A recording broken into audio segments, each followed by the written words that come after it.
My name is Jim Clifton. I'm Chairman and CEO of the Gallup organization here in Washington, D.C., and an enthusiastic supporter of Lemonade Days here. Julie, thank you. I wanted to say right up front for getting me involved and my company involved, because we've had an awful lot of fun.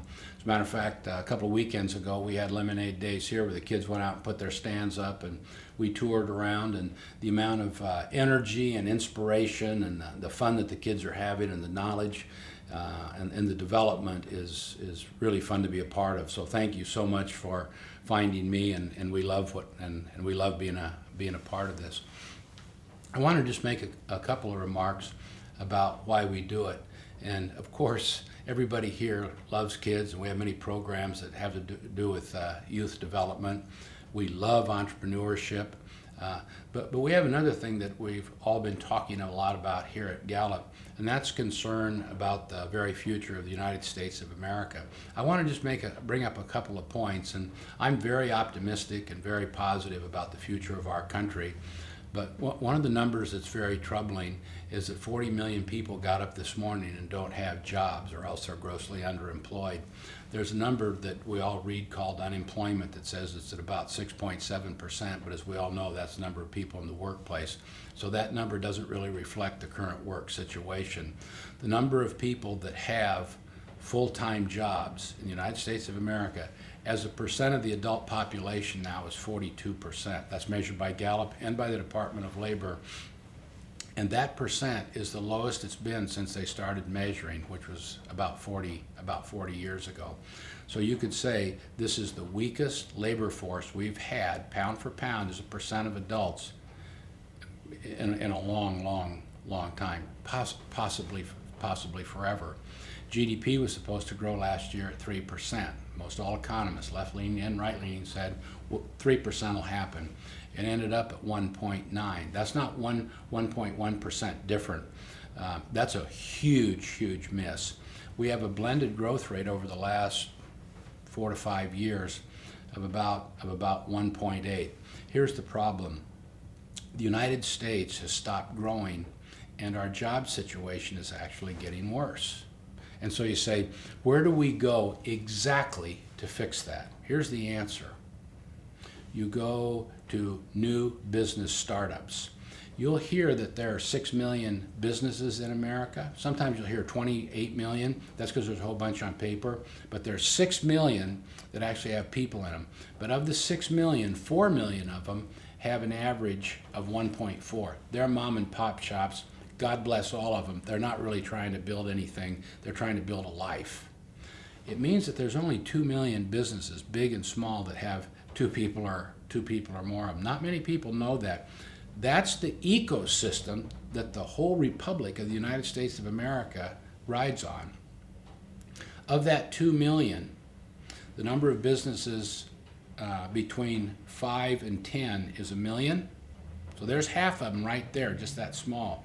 Between 10 and 20 is 600,000, and between 20 and 100 is 500,000. You've already got your 2 million. Between 20 and 100, between 100 and 500 is 80,000. See how small it's getting so fast? And between 500 and 10,000, that's like the company I run, there's only 18,000. There's only 1,000 companies with 10,000 employees or more. I'll get this point over with.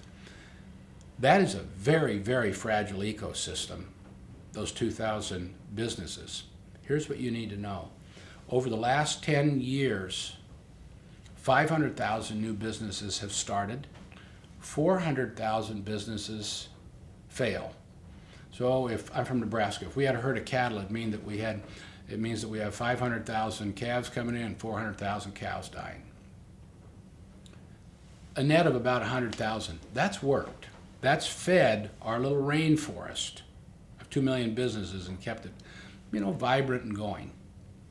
4 years ago, 500,000 starting, 400,000 closing, crossed. They reversed. That's upside down now. So now we have 400,000 starting and 500,000 dying. So it means that we're at a net $100,000 loss. It means that our rainforest, our ecosystem, the thing that funds everything, funds our military, our schools, funds you and me, gives us our $16 to $17 trillion economy that allows us to be leaders of the free world, that thing is very, very sick. What fixes it? Well, what leaders in America have determined is what fixes it is innovation. We've bet everything on innovation. We've bet billions and billions and billions and billions on innovation, and still no jobs come out of it. And when no jobs, we look and we say, did any jobs come out after that last 10 billion? We say no. We say, then put another 10 billion, another 20 billion, another 30 billion. And it's because we put the emphasis on the wrong development, at least the wrong responsibility. I sell innovation as a living, so I love innovation. But it doesn't create jobs and it doesn't create economic energy. The only thing that does is the entrepreneur. You need them both, but we've got a responsibility wrong. Because an entrepreneur knows that an innovation has no value unless a customer is standing next to it. I think too many of our leaders believe that customers follow hiring. They don't. It's the other way around. Jobs follow customers and entrepreneurs create customers. And this country can't put enough emphasis on this. So besides the fact that our company loves youth development, we also love a vibrant America. Unless we have programs like Lemonade Days, our whole country won't work, because so goes free enterprise, so goes entrepreneurship, so goes capitalism, so goes the very future of this country.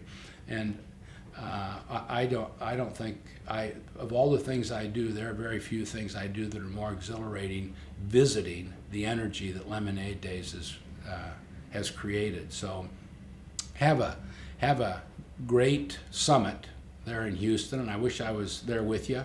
I'll be there with you in spirit. And again, to the whole team and to Julie, thank you again for getting me and Gallup involved, and best to you. Thank you.